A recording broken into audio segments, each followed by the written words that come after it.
Well, hello everyone. I'm Oscar, and this is the brand new game.At YouTube channel. So stay tuned, follow us, because this is the first of many talks that we will be broadcasting in this channel. For those who doesn't know us, we are an incubation program based in Barcelona, helping indie studios. But next year we are also working in preparing an online version of the incubation program, so we can also help international studios. The new registration period will start in October, so stay tuned in our social networks because we will announce everything. Today is a great pleasure for us to welcome Javier Ramello from Herobeat Studios in this first session of Meet the Developer. During the whole session, you can ask questions just using the chat here in the YouTube channel, and we will stop Javi so he can answer these questions. Okay, so I'm not going to bore you anymore, and please welcome Javi. Hello, Javi. Thank you very much. Hello, how are you? It's a pleasure for me to be here, to be the first one in this YouTube channel. This time I will be talking about Endling here with the studios, trying to share a bit of what we have been learning for the latest almost 3 years now. I hope it's interesting for everyone listening. As Oscar said, please ask any question you have. For me, it's nice if it's something more dynamic and we can like conversate a bit, chat a bit. So it doesn't. I won't make it too long for you. So whenever you want, Javi, go ahead, please. Okay, perfect. So for those who doesn't know me, I'm Javi. I'm co-founder of Herobeat Studios. We're working on this project, Endling, Extinction is Forever. It will be released in 2021 for PC and consoles. I will start talking a bit about what is in this webinar. What we'll be talking about. First of all, let me tell you that this is not a masterclass. I'm not here to teach you how to develop games. This is not a collection of tips.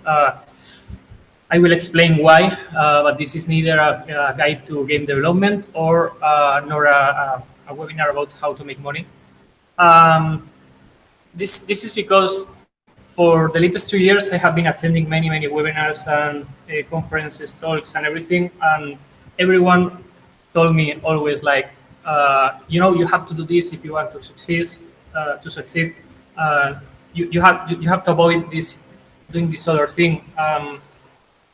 I know those tips were with the best intention, but those were things that work for some people, but maybe didn't work for me. So I will talk only from my experience, and I want to point that this is my experience so far. So maybe next year I will regret about saying some of the things I will say today.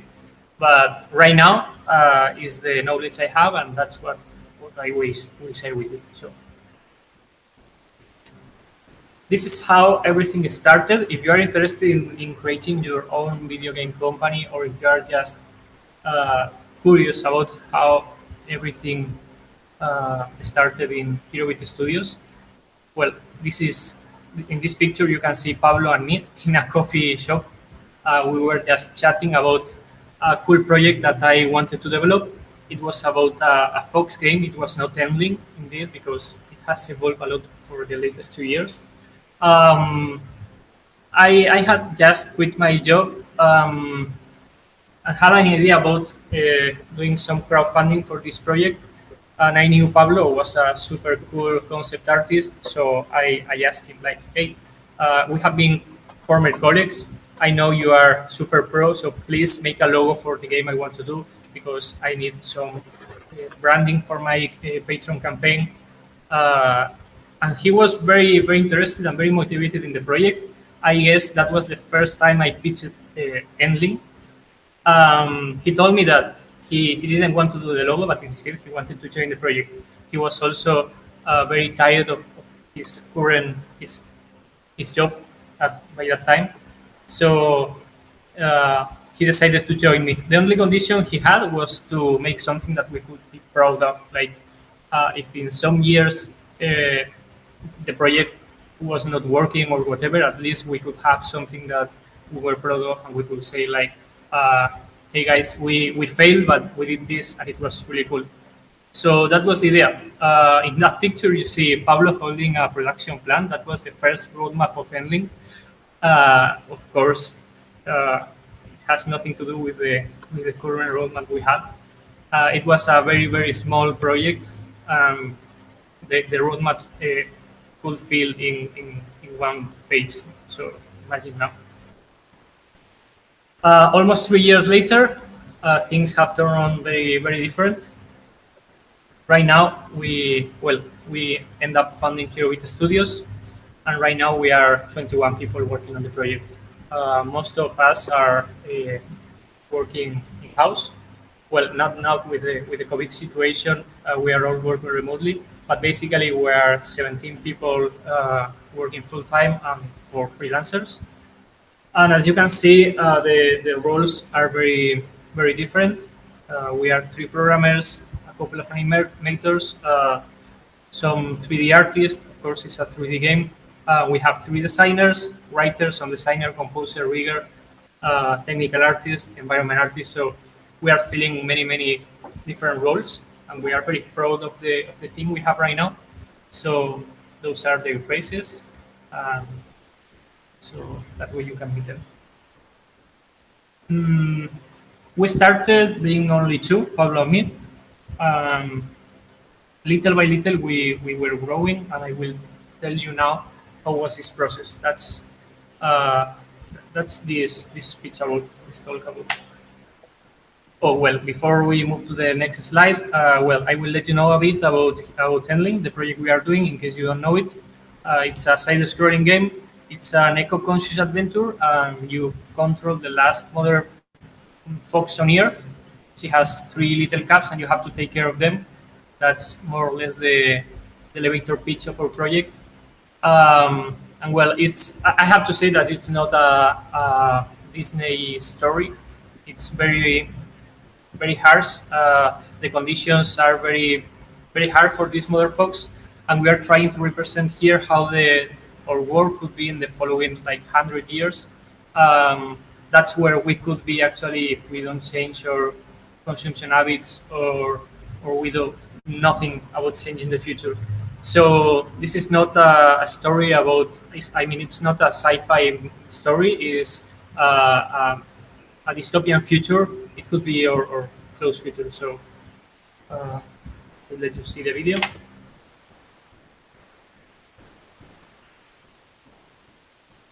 Maybe I don't know if you can hear the sound. No, we. No. Let me try. It could be a shame if nobody could hear the sound. We tried this, guys. I swear we tried before the presentation. We tried the sound and it was working. So sorry.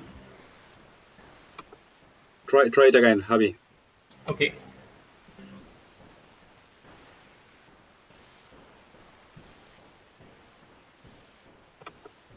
No, I can, man.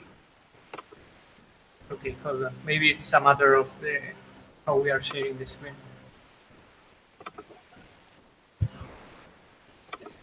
Yeah, the problems of the direct, man. We just tried before and it was working. Uh, do you think it's okay if I interrupt the transmission and set it again? Sure.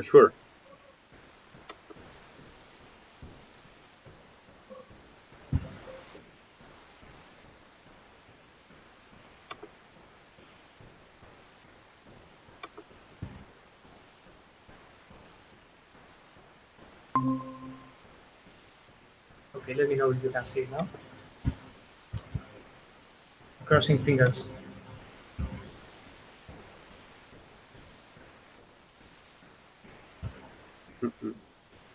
not?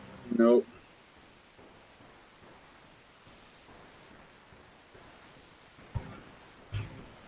It's weird. Well, we can share the link to the video later.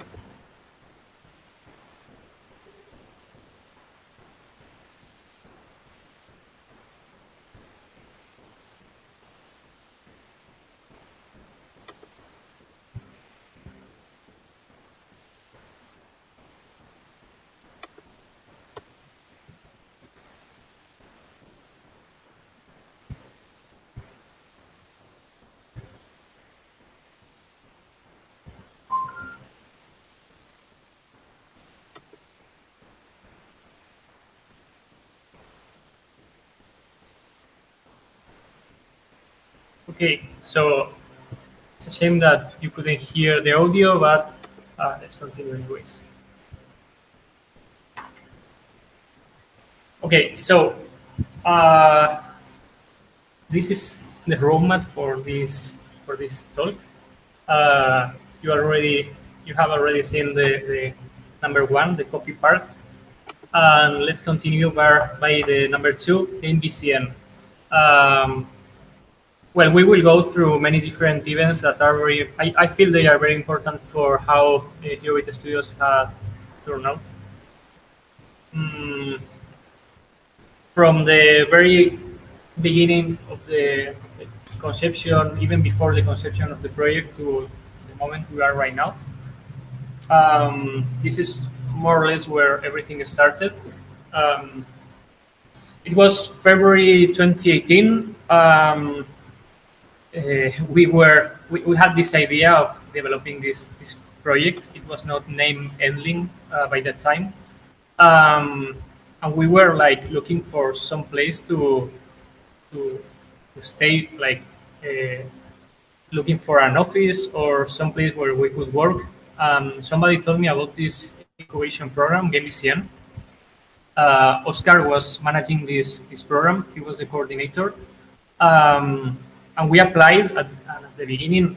They were looking for projects that were more developed, and Endling was not even a concept. I mean, we had some artwork, and we have a design document and a very rough prototype. But of course, it was not enough to join an incubation program where they what they are looking for is projects that could be finished in a decent amount of time. So we, anyways, applied. We were very lucky because one of the other projects, or the other teams left the incubation program before starting. So there was a gap here. And Oscar itself, he told me like, "Hey, you can join if you want now," and we were very lucky. So during this incubation program, we started at the conception phase of Endling.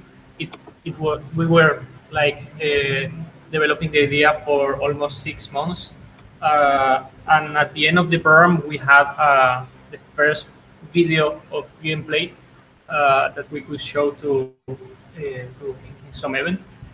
And it was a prototype, very gameplay focused. And my tip about this, and again, I say it worked for us, but I don't want you to take it as something that you have to do. Just I will let you know what we did and what I feel it worked for us. It was a gameplay focused prototype, and we make it as fast as possible, and we try to validate the idea. Validating the idea is very important. I think it's one of the most important things that we did by that time, because if you are developing a project, you probably don't know if it will work or not. I mean, you are very motivated, and of course, you will love what you are doing, but maybe it's not commercial.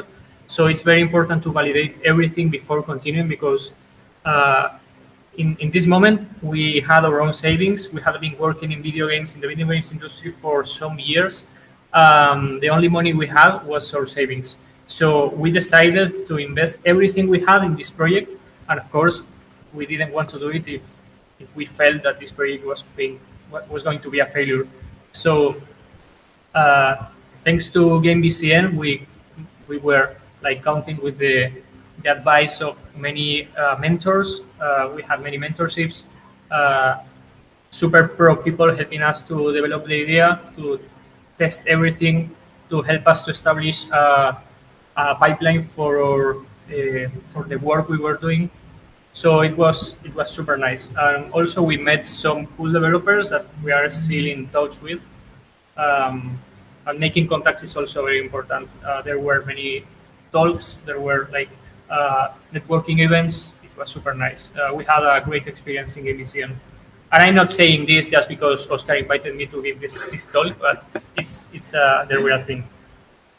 So at the end of Game VCN, we have Game Lab. It's an event in Barcelona. It's not very big, but it's very interesting because there is a lot of interesting people giving talks there, and we had a chance to have a demo day. Let's say we pitched the project in front of many people. We wanted to see what the reaction was, and we felt that the reaction was very good. So it was for us it was enough to validate the idea. I'm letting a question mark here because, of course, you never know, right? But for us, seeing the reception of the community, we started to create our Twitter and Instagram community, and everybody loved the concepts. So we thought, hey, well, people is loving the art style of the game. We have right now a very short demo of gameplay. The reaction seems to be good. So we felt at that moment that we could do something with the project. We decided that it was enough to validate the idea. Of course, you have to do anything in your hands to do it, like pitching the game to many people, to publishers, because, for instance, they are experts in marketing, so they are the ones who will know better than anybody if your project has any kind of. I mean, if you can succeed or it will be a complete failure. And after Game Lab, we decided to keep moving. We still have some savings, so we started pitching the project to everyone. We went to Gamescom in August. Um, we printed some like decks for Endling, pitch deck. Those are two versions that we printed. Many people goes there with a laptop or whatever. We decided to go with a book because you never know when your iPad or your laptop will run out of battery. We didn't want that to happen, and we thought it was way cooler to have it printed. The thing is that a lot of people liked it, and some publishers asked us to keep the deck. So looking backwards, I think we should have printed more. Also, it's a nice like a recordatory for that time, and we already have we still have some of those printed things here. So you can see this is our pitch document. We will talk later about pitching in this talk. Uh, but well, the most important thing in a pitch document is to show what is after a project, like showing who is in the team, like the one of the first slides in this presentation, where I show you all the faces of the people. Well, that was already in our pitch. We were, of course, way less people, but it was very important for any investor or any publisher to know who we're talking with, checking that there is a professional team after the development of a game, because after all, they are investing in teams. Of course, if your project has won any prize, you have to put the accolades there. The elevator pitch is very important. It's like saying in one sentence what is your game about, and if the elevator pitch is interesting enough, then you have a lot already done. The references of the game. If you took some references from other games, it's very easy to explain what's your game about. If you say, well, our game is like this game mixed with this other thing. If you are using games that everybody knows, then everybody can have a clear understanding of what's your game about. Of course, you have to talk about the project. Here, many people spends a lot of time talking about the project, about the core mechanics and how it is working. But at the end of the day, it's not so important. Like the design of the game will change a lot during the development. You only have to to have something in mind, and it's that the core of the game is solid enough and something that you can use to iterate. The unique selling points of the project is something very important too. You have to uh, like you have to have a project that is different to the ones that are in the market, at least in some points. That's obvious. Of course, the target audience. When you are developing a game, you have to know who you are targeting. It's a game for children. It's not the same as it's a game for adults. Some publishers, for instance, are more focused on one kind of target. Uh, the competitive landscape, of course, is if there are some other games similar to yours in the market and how they perform. That's very important. Also, the budget and break-even, the sales forecast. That's more finance, the part of finances of the game of the project. Some publishers were not interested in this because they are doing their own forecast and they understand that you are just a developer and any estimation or forecast that you can do it's very rough. So they prefer to do it themselves.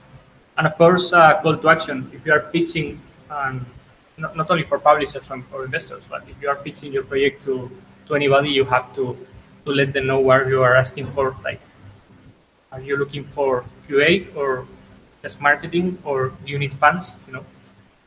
So we started learning many things related to pitching because we had a deadline. We were noobs. We had no idea about making business, and we had only a few bucks. And for every day that we were spending developing Endling, or pockets were a bit more empty. So yeah, we had a financial cut down.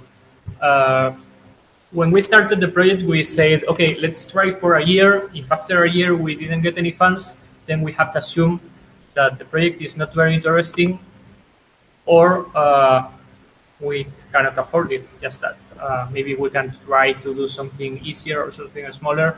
But at the end of the day, what's important for the development is if you have enough budget to do it or not. Uh, well, that was the pressure we had back in December 2018. At some for moments we were thinking. I mean, it was something that it was always in our head. Like, okay, one more month, and we don't get any funds yet. So, are we sure that we want to keep going? It's something that you will be always thinking about when you are developing a game and you have to pay salaries and stuff. What's the risk for you if you have spent like 1 year trying to run a business and it doesn't work? You have to think about it. Thanks for Javi, excuse me. Blue Asijai is asking if you already know how long is going to be the game. yes, but I cannot tell you. Okay. Yeah, sorry about that. The game will be around 4 hours, uh, but I cannot say more. Okay, it's not like a 2 hours game. It's longer. But there are some things that may change in our plan. We have already 1 year of development ahead, so we are right now in the production part of the project. It may change, but we are aiming for a 4 hours length thing. Okay. So, please, yeah, let me know if you have any questions because I was not reading the. Yeah, I'm checking that. Don't worry. And if someone else Okay. is asking you any question, I will just send it to you. Cool, thank you. So, as I said before, we were worried about the money. It was late 2018. We had been developing Endling for 1 year, and there was no any perspective of getting real funds soon. So we were starting to get very afraid of the future. But luckily, during the first year, we applied to a grant from the Spanish government. By the way, Ending has been developed in Spain, Barcelona. Um, And there are some. I guess in every country there are more or less grants. In Spain, there were not by that time. I think it was the first grant for the video game industry. We applied it without having many expectations of getting it. Um, the results of this selection were delayed like for months, so nobody at the end was thought that this was going to work. But they sent us a mail like, "Hey, you are benefactors of this grant," and then it changed everything for us. Like we were going to get some money. It was not a lot, but still, is if you have nothing, then it's a lot for you. Um, and with this money, we could get a loan from the Catalan government. They are getting. They are called participatory loans or participative loans, where you put part of the money and they give you like three times what you invested. So mixing that with some loans from private investors, we like gathered some money and decided to give it a try. We thought that having this support from the Spanish government and also from the Catalan government, we thought it was like um, an indication that we were having some support. If we managed to get that money, then it meant that probably the game was worth to keep developing.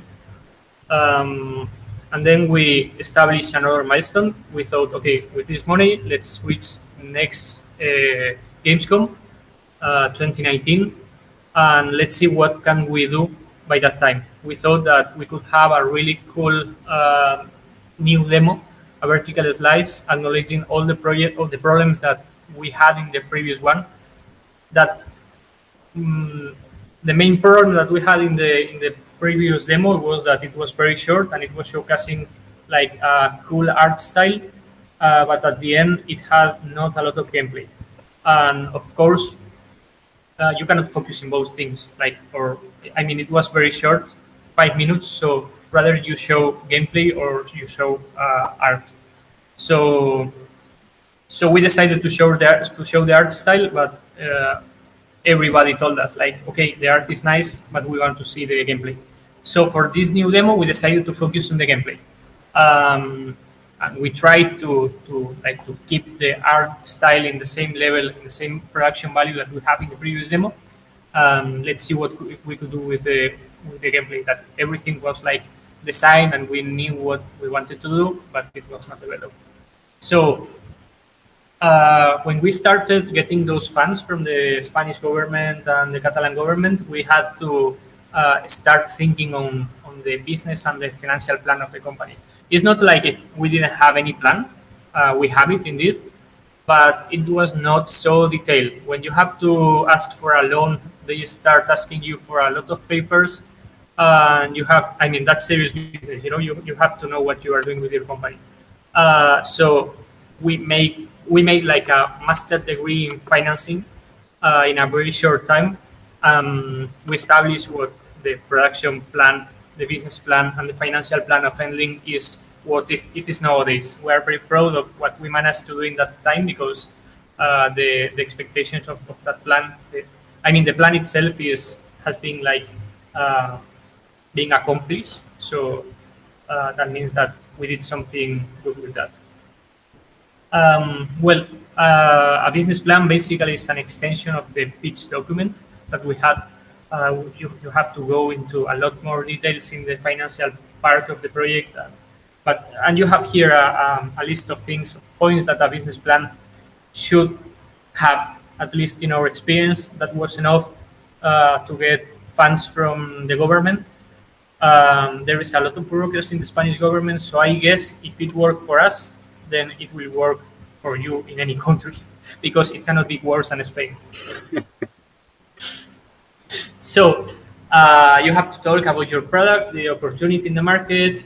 Again, the team. As you see, there are many points that are very similar to the pitch document.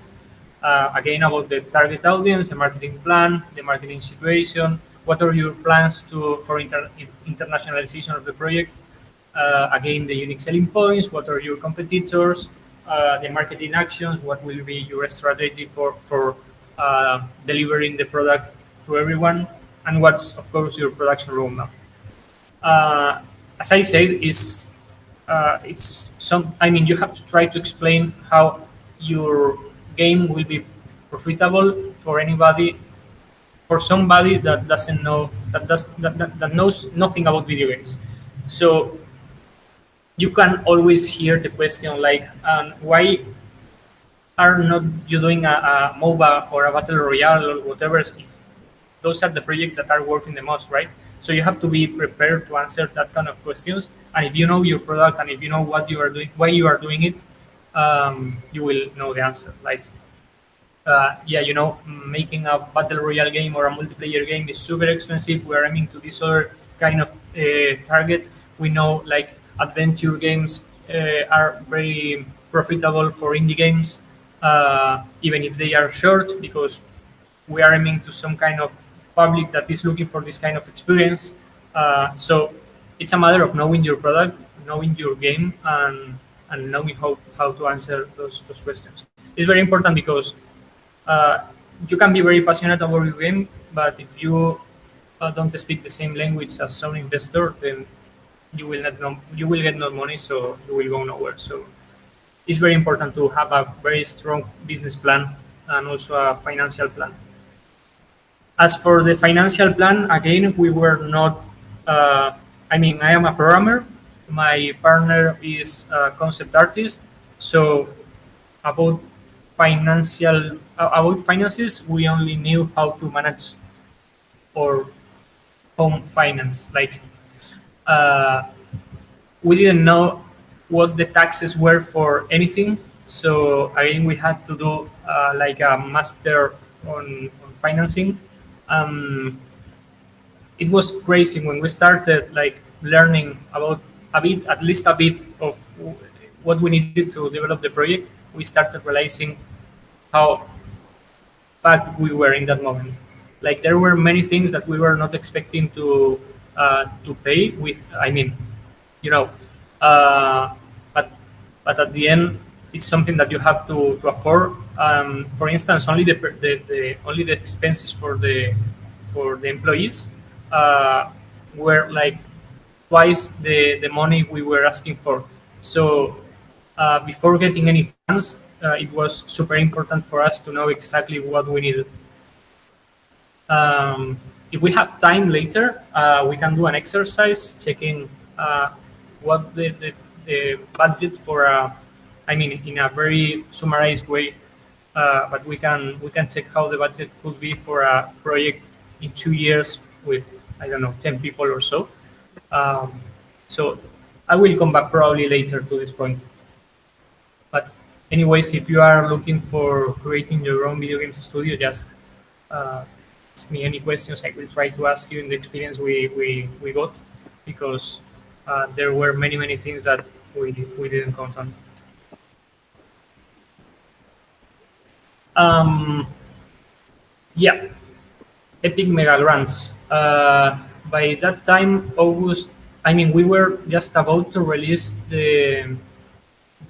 I mean, we were just about to go to Gamescom with this new demo that we were developing, and we had planned to to distribute our funds to get to this event. So for us, it was amazing to get this mega grant. Epic gave us basically a lot of money for free. We only had to fill this form in the right side of the screen. Compared to the pain that we had to go through to get the money from the government, it was like heaven, Um, just filling this form, and you don't need even to say how much money you need. I mean, you just have to save to send a picture of your game that of course we already had, and that's it.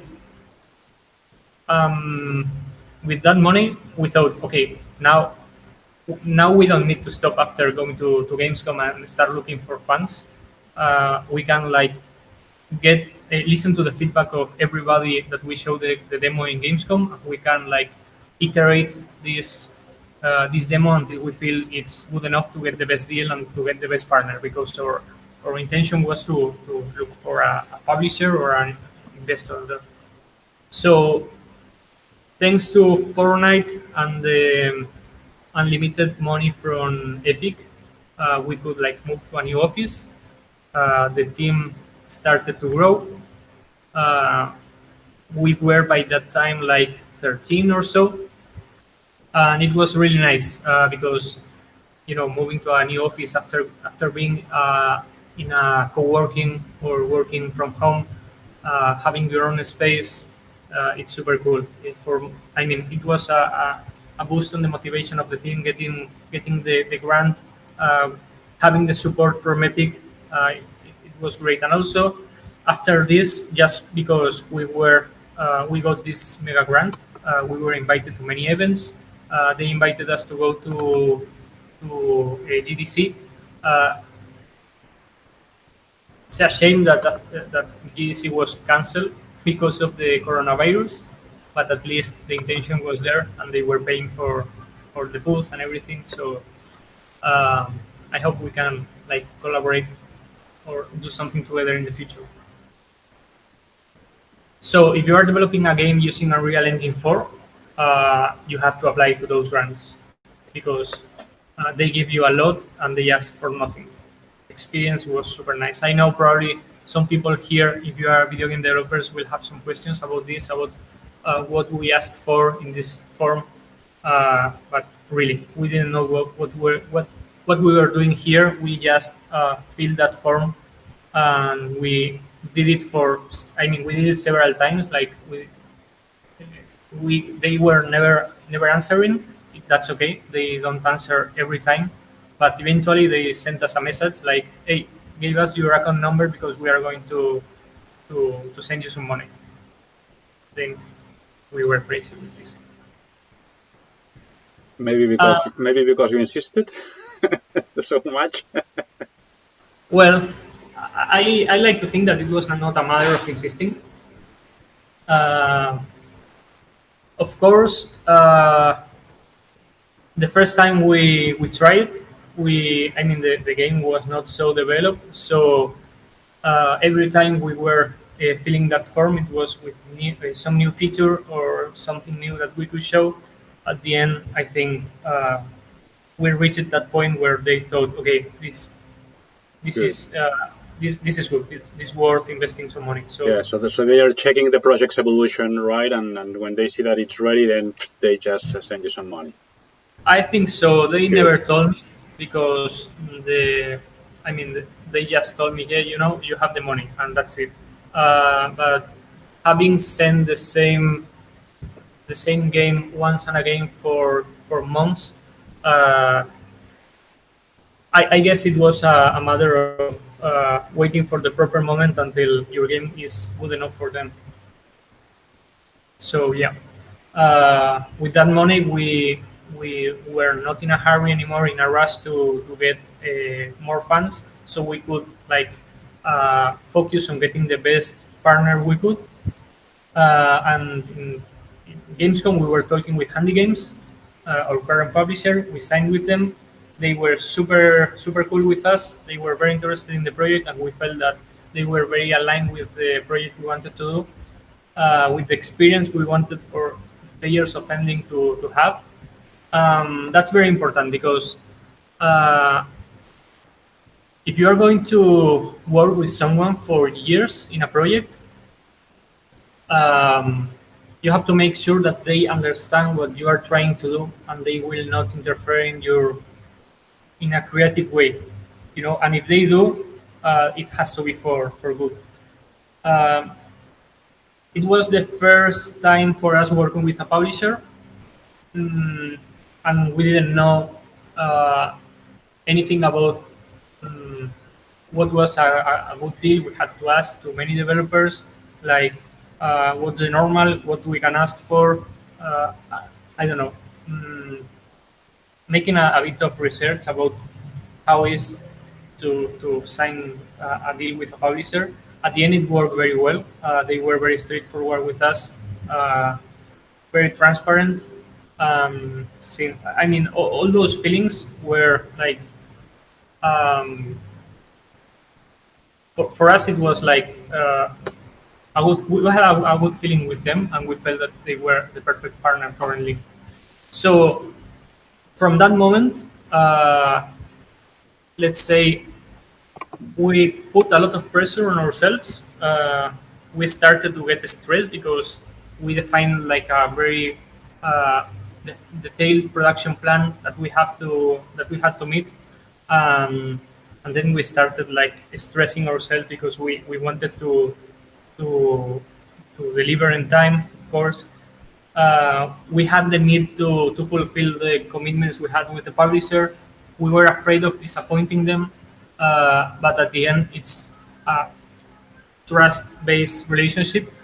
Um, they are people that you can talk to at any time. You can, I mean, they are also developers, so you can tell them what your problems are. They understand, and everything can be a bit more relaxed. Of course, it was for us a financial relief. uh, as I said before, we had some funds from the loans and the Spanish government and stuff, but having someone having a long-term relationship with a publisher is something that is very helpful for this. Also, they are doing marketing and QA and many things that we had no idea about. I mean, in marketing, the only thing that I could do is like managing the community. I mean, being a community manager, like I am posting on Twitter, and my colleague Pablo is managing the Instagram, and that's it. We know nothing about marketing, but they have like a team of experts in this area, so it's very very helpful. Also, the QA is awesome. They help us with the development itself, so we had a lot of support from them. Um, has been like the perfect match for Herobeat Studios. Um, the moment we are right now is uh, super cool. We are full throttle developing Endling, and I just wanted to share with you at this moment the things that I feel um, that we have done right. For instance, having many plans, like plan B, C, and D, it's super important because the first plan probably won't work, and it happened many times for us. Um, and you have to be prepared for any problem that may appear. Okay, uh, it has been super important for us. Also, not only in terms of development, but also uh, for the moral of the team to know that the best thing that you can think will not happen probably. So you have to be prepared for that, and also you have to avoid this to affect your relationships. For instance, uh, you are dedicating in our case we are dedicating a lot of time to Endling. We are working a lot, doing extra hours every day, and we can do that because we have the support from our family and girlfriends and whatever, and we couldn't be doing this without this support. And it's something that is like um, dragging you all the time. Like you always want to keep working a bit more because you have a milestone to meet or you have something to finish.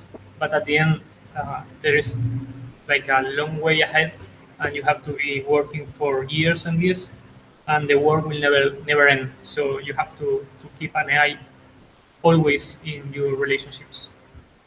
Of course, talking to the team, you have to be very clear and transparent when communicating. Most of the problems we had during the development of Endling, and I think that we will have, are related to communication or miscommunication. It's very easy to to miss something, to not saying anything or not saying something, and and creating some confusion that will affect the development of the game. That's super easy. So we try to. I mean, right now that we are working remotely, we are like doing 2 meetings a day, and we are all the time in Discord talking, uh, in voice chats or text chats. So it's very important to keep the team uh,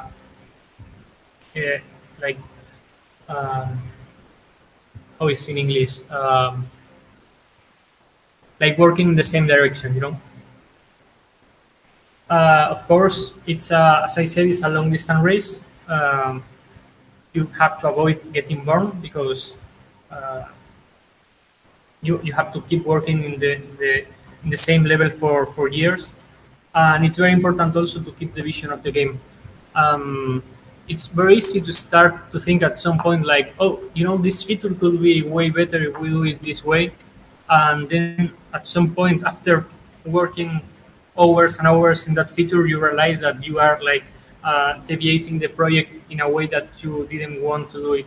So there has to be someone always like trying to keep the team and keep the project in the correct path if you want to reach the end. And of course, learning of your own mistakes. That's probably the most important part. Uh, we usually find ourselves like questioning some decisions that we have already gone through. Um, we always are like, we have been in this point before. Why are we considering doing again the same? That's super important. Well, that's it. I just want you to remind you that this game is going to be released in Steam, so you can wishlist it. You can follow us in our social networks.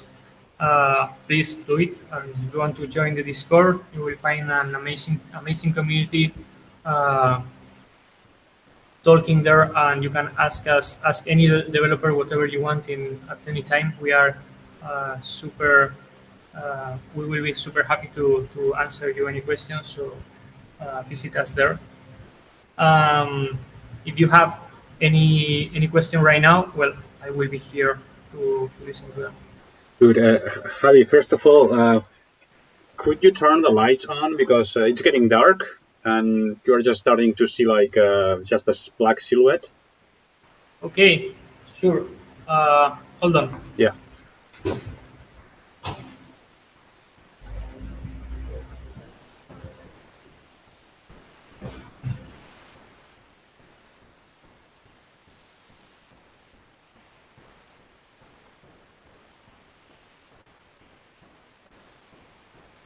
Maybe I will need to uh, close those windows.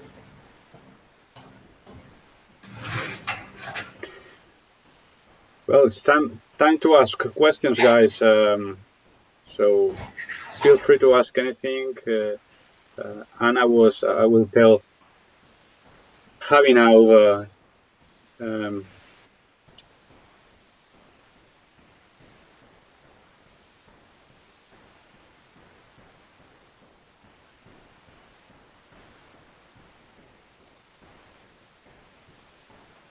okay, much better. So, Javi, Yeah. Anna was asking before about what the point that you said about how to calculate the increase of your team and to have that, how to calculate that, how to know it. Yeah. Can you go back to that, Sure. please?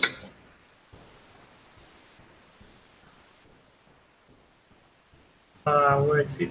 Is right. The financial plan. Um, the question.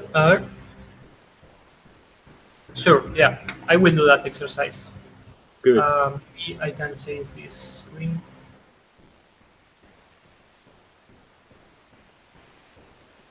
And also, please share the link of the trailer so everyone can enjoy it with sound.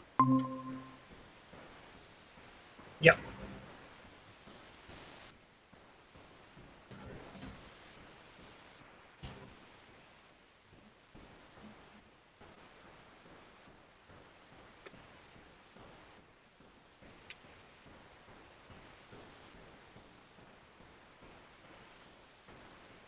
Okay, so that's the link to the teaser. And this is the exercise. Maybe you can see the screen right now.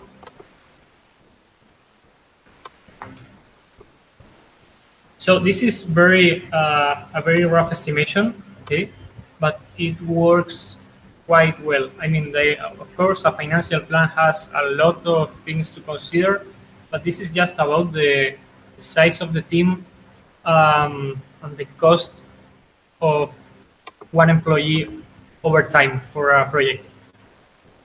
I can even share with you this spreadsheet. It's intended. I mean, it's meant to work with Spanish taxes, so you will have probably to translate it to your own country's one. So imagine you want to do a game like you need to fulfill some positions for this game, and you will need like let's say something very basic, right? Like one designer, you don't need level designer because the your only designer will do everything. This guy will have like many hats. You don't need a producer because that's a very small team, but you need one animator because it's a 3D game, for instance. For instance, one programmer, one concept artist. What else? You can collaborate in this if you want. You need a character artist and a 3D modeler, um, and two environment artists, for instance. Mhm. Of course, you will need some songs, right? Or well, you could always like purchase all the songs, but let's say you need a sound effect artist. Um, I have set here some salaries. Uh, this is, I mean, something random. But for instance, imagine you are going to pay uh, 2,500 euros gross for a senior. If we want all the team or all team to be senior, to be like this, with all seniors. That would be like, okay, if we scroll down, we would be investing with this team, which is 1, 2, 3, 4, 5, 6, 7, 8, 9 people. Doesn't look like a lot. Uh, 30K monthly. Okay. So if you extend this in the all the development process, like 24 months, like sounds quite normal, you would be spending that max, 700,000 euros. Um, so then you can start understanding what's the cost of developing a project. And it's not because people is getting paid a lot. I mean, those are very low salaries. Uh, but instead, it's because you have to work in this project for a lot of months, 2 years, 3 years maybe, and you will not be getting any uh, income from any other thing. If you are just developing this project, um, if you are lucky enough, you will get uh, the money back once you release the game, but not before. So, if you want to break even, like getting back the money you spent on this project, you can calculate how many units you will need to sell. This is very basic, okay? I mean, there is a price and there are units sold, so we can estimate a gross revenue. Of course, then there are sales. You can have an advance on sales. There are many things to consider, but in the most basic form, if you are selling like half a million units, Oh, maybe that's even too much. 100,000 units. Okay, that's a lot. Uh, you will get like 2 million gross, and your net after discounting, for instance, the Steam taxes. If you are developing in Unreal Engine, you get royalties for that.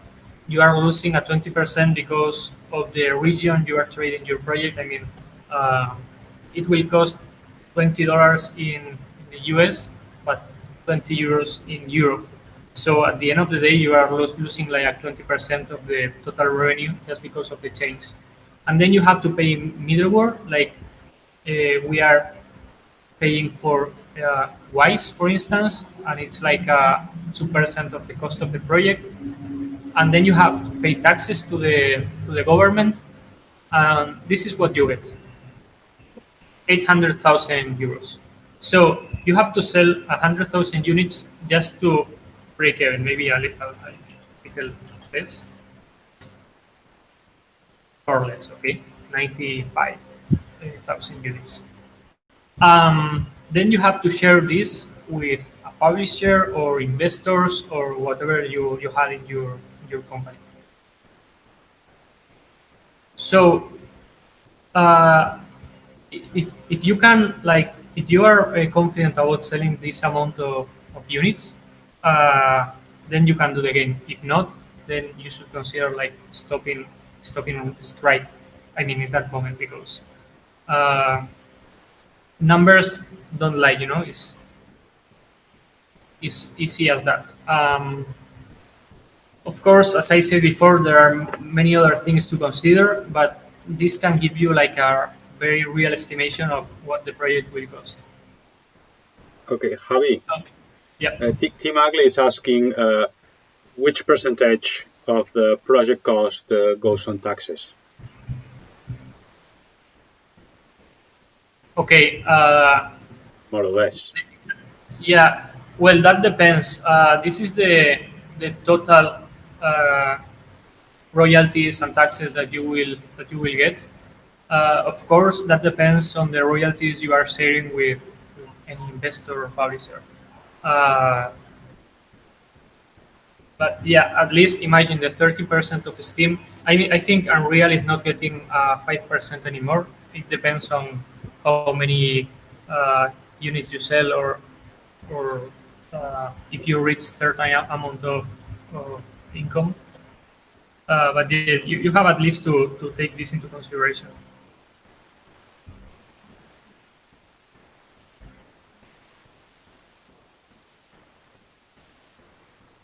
Okay.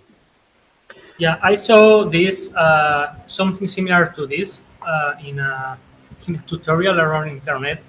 Uh, I don't remember who super pro developer shared this with the community, and I started like tweaking it, making it more close to our project or company. I went to different talks, like maybe some of you know Barcelona Activa.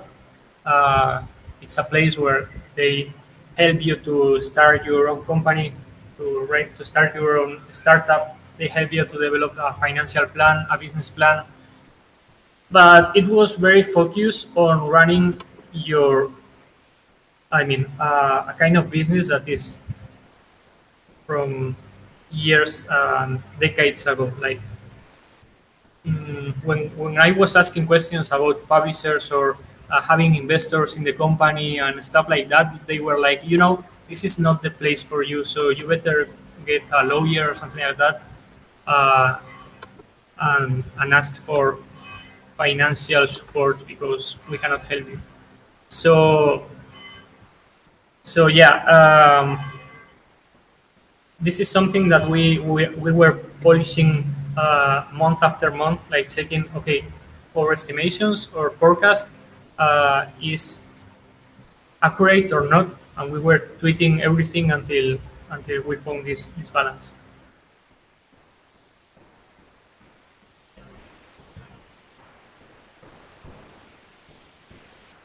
Okay, good.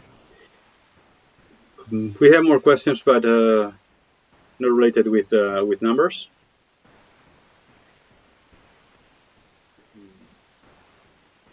May I go ahead, Javi?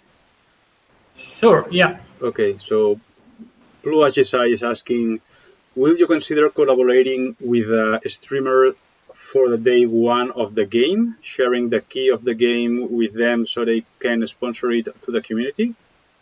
Yeah, of course. As I said before, all the marketing side of the project is managed by our publisher, Handy Games. They have a website where you can ask for keys or for um, related stuff, and they are very keen on answering for any question related to this.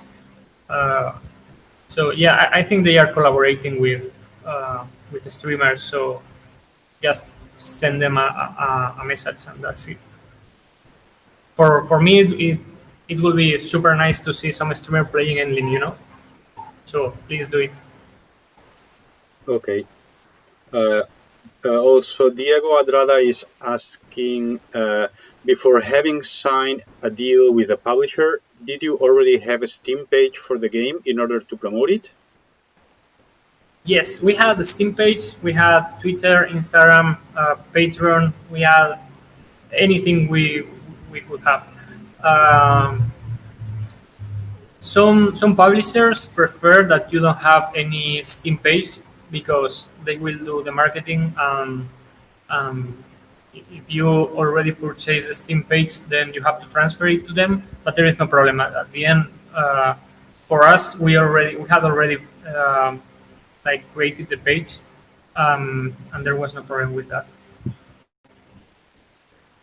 Regarding our Steam page, I'm sorry because it's super outdated. We are focusing on other media, and the Steam page looks like if the project is dead or something, but it's not. Okay. Dragos Siovanescu is asking, can you tell us more about the gameplay? How will be related to decisions and puzzle solving? Sure. This is well in Endling.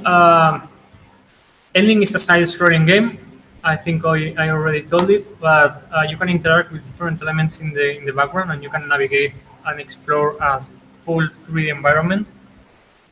Um, and you have to explore and to find food sources for your little cubs. There are some of those food sources that will rise some. I mean, we will have to take some decisions if you want to continue. Like, for of course, the priority for the mother fox is to feed the cubs, but you as player will think it twice. Like, what will be the consequences of doing that? How the your environment will be affected by this. So we try to create a strong bonding between the mother fox and the cubs, and also with the rest of inhabitants of the of Endling world. Um, and of course then you have all the humans that will be changing the environment, and you will see how their actions are affecting your the surroundings of your den, and also how their own actions will affect themselves. So yeah, there will be many moments where you will have to take like decisions. Not so much puzzles solving. This game is not a platformer game. Whatever the mother fox can do. I mean, we are trying to keep it real. So the mother fox cannot do anything that normal fox couldn't do. So you won't see her like pulling levers or a lot of stuff uh, that could be very useful to solve puzzles, but instead it's a matter of exploring the environment and looking the best places for you to get food, and also using your own caps that will be growing and learning new skills, and they will become super useful for you to keep ahead and survive. Good.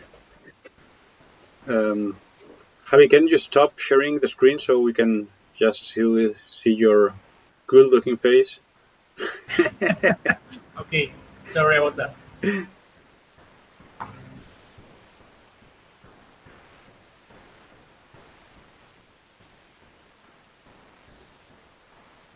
So, okay. Uh, Go ahead, guys. Shoot some questions if you have for Javi. Yeah, Um, please. okay. I will ask you something. Uh, I mean, when are you starting to think about a new project? Can you tell us about that? I mean, because I mean, production. I think production is really tough, but uh, you need to start working in another project before the actual one ends, so you can keep the wheel rolling. Yeah, that's something very important if you are also planning to create your own video game studio. Um, it's not a one project studio. You know, if you are focusing only in one project, eventually this project will be finished. You will have to wait until it gets released to start getting some income for that. We don't want to like to stop all the the machine. We have a super cool team. We want them to keep developing the following projects. So close to the end uh, of, of the release phase for Endling, we will already be like preparing the next project. We don't know yet what it will be. I mean, super soon yet. But yeah, we plan to keep doing this projects like Endling, projects that can raise some like raise questions and create some awareness about maybe environmental issues or maybe social impact issues. We don't know yet, but of course, you can expect more projects like this, especially if Endling works very well and sells well. Uh, and I don't know if you can answer this question. I mean, in your future projects, are you willing to follow kind of the same philosophy of this game, like just giving a message of awareness about the environment, the animals, um, also keeping the same kind of gameplays of puzzles? Or I mean, you just think about doing something completely new or different. Well, um, maybe it won't be animals. Maybe it will. We don't know yet. But of course, we love the kind of game we are developing with Endling. We are very attached to to the to let's say to the topic we are talking about with Endling. So no matter what we end up doing, it will be something very meaningful for us. Uh, I mean, you will hardly see us like doing racing game. Uh, we feel we can talk about many like very um, political topics or very delicate ones. We are not afraid of doing it, so we have to take advantage of this. We are not a super uh, big company. We are an indie studio. That's where we can like do some things that a big company cannot do, like not being afraid of talking about delicate topics. Okay, so definitely Herobeat Studios will be associated with I mean like awareness about climate change, politics, social problems. Yeah. Yeah, so far that's our intention. We probably won't be doing games for other kind of audience for some time. As long as we feel that we are doing something important with this kind of games, we'll keep doing it. Okay. Good. So Dragos has a question. Well, he's asking when will be a new gameplay trailer released? Sorry, can you repeat, please? Yeah. When will be a new gameplay trailer be released? Uh, okay, that's I can only say that very soon. Good. Okay, I cannot say more, Okay. but very Well, soon. well. Also, Dragos is asking about the caps, but I don't know if that would be making a spoiler because he's asking, could the caps die because of the decisions you take as a mother fox? Absolutely, yes. That's one of the main points of Endling. Like you have to take care of the caps because uh, the I mean, getting to the end of the game will depend on how well you manage to take care of them. There are many enemies, many dangers in Endling's war. Not only humans or I mean, you can have them starving to death. There are many ways your caps can suffer from your bad decisions, and you will have to keep an eye always on them. Okay. Alejandro would like to know how how is the communication process with the publisher now during the production phase? It's been really good. We have meetings with them every week. We are always chatting with them. The communication is very fluent. Like I mean, now that we are all working remotely, uh, right now I'm in the office in the studio, but I am completely alone because of the current situation. Everyone is in their own home. For me, right now, they are like another member of the team. They are working in Germany, but it doesn't matter. They could be perfectly here because we have a continuous communication with them. Good. In this context, Alejandro also asks, how did you manage to move from presential to remote? And if you have some tips for doing that well. Well, for us, it didn't took a lot of time to take the decision. Like, uh, I think it was Wednesday, and the situation was getting a bit mm, worse here in Barcelona. So we said, okay, guys, if you want to take a computer to your home, if you need any software or whatever you need, start like thinking on it because probably on Monday we won't come back anymore for a long time. So for a couple of days, everyone was like moving their office hardware to their home and installing the engine, installing, downloading the game, everything. So in 1 weekend, we were ready to keep working remotely. Sorry. The only thing that we had to do is like to increase the meetings we had. Every morning we had a meeting here in the office in front of this board to plan the day or to plan the next sprint. And right now we are doing that like twice a day. But luckily the team is working super well. Everyone is super professional um, and we don't need like to be all the time uh, like checking the task or whatever. Everyone is uh, like managing their own time as they want. Also at Herobeat Studios, we gave like uh, freedom to manage the daytime as anybody wants. Like we only need to be in certain times of the day to attend the meetings, but the rest of the day they can like do whatever they want. So it hasn't been very different to work in house. I mean, in the office. Good. Actually, developers are quite geek, you know. So, for example, at game.BCN, we haven't had much problem. Just because, same as you, from one day to another, we had to evacuate our offices, Canaldrum, and we started working online, and we really didn't have much Yes. problems to adapt. You realize how gay you are when you have a pandemic and your life didn't change at all. Yes.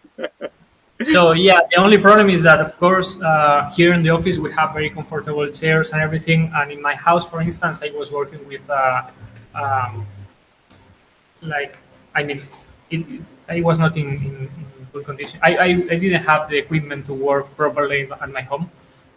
So your health starts suffering from that. But other than that, everything is super fine. I think Good. we already were used to work with Discord, for instance.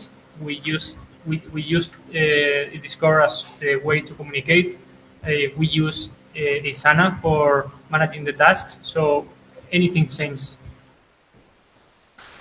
Good. Okay.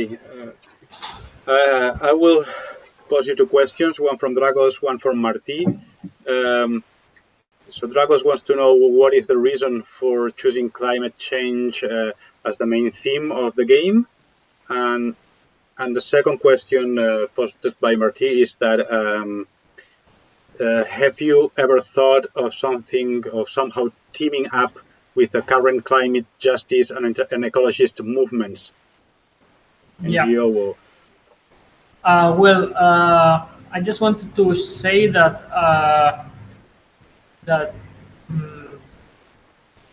we are not related to any kind of ecological movement or organization. Uh, we did this because we feel the climate crisis is something that is affecting everybody. We feel it's a very important topic to talk about. Of course, through video games, we can like reach a lot of people that is not mm, like uh, used or wouldn't be like checking a documentary about environmental awareness or whatever. We don't want Endling to be a documentary. It's a game, but we want the players to. Uh, we want to raise some questions on the players after leaving the game. For me personally, it will be a fail if somebody stops or finish the game and doesn't have any question about uh, what, what what the player has been going through. For me, it's very important to the player to have a full experience and to get some doubts or get some questions of the things that we have shown in the game. And we have been in touch with some NGOs like water.org, Games for Change. Um, I think it was captainplanet.org. There are some different NGOs related to environmental issues. Of course, there is always like an interest in collaborating somehow.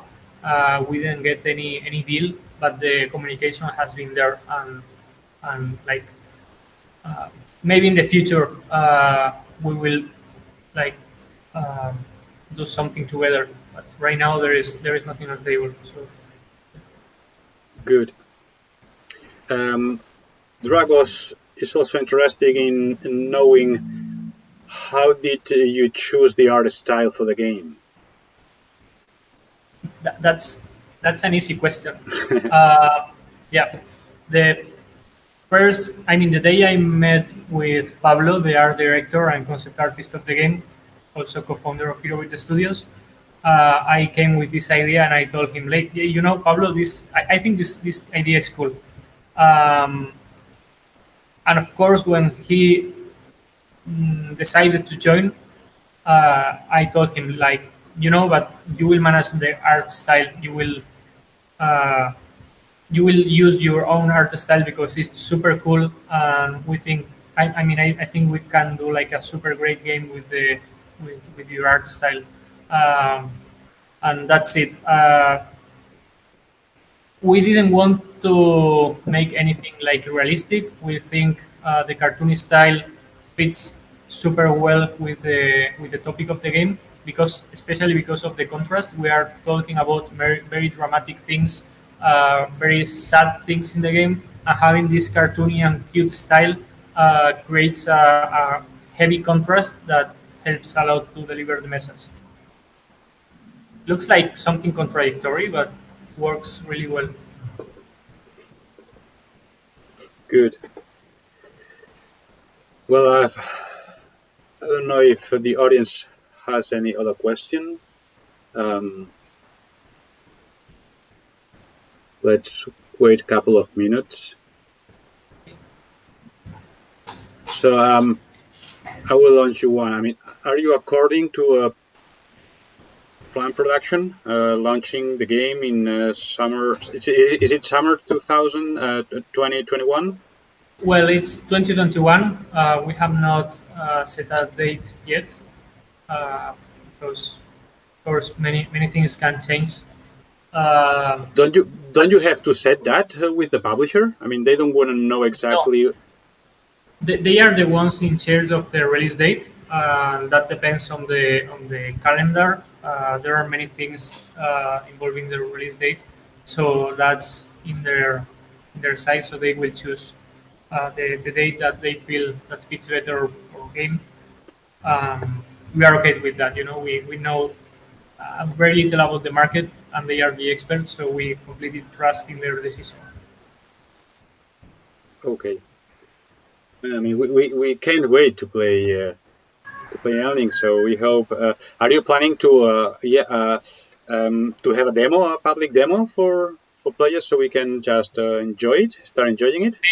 Maybe in the future, I cannot answer that. Okay. But we will, of course, we will be posting news soon. Uh, you will have a lot of news about Endling in the following months. So, of course, we will post it in our social network, uh, in our Discord. Also, Discord is the best way to get the news, the fastest way at least. But if you prefer Twitter, for instance, we are also updating Twitter, posting in Twitter like on a weekly basis. Okay. So people just follow Herobeat Studios in Discord channel, so you will know more about new trailers and teasers coming out, demos, playable demos, release date. So go for it. Well, it looks like there are no more questions, Javi. Okay. Um, just thank you very much for joining us in this first Meet a Developer talk in the game.BCN YouTube channel. I hope to see you here in the future once you have released the game or when you want to talk about your new project. I mean, you are welcome. You guys are welcome here anytime you want. And thank you everyone for watching us, from listening this super talk by Javi Ramello from Herobeat Studios. Hope to see you soon, guys. Thank you. Thank you. Bye, See you. Javi. Thank you. Bye. Thank you, Oscar.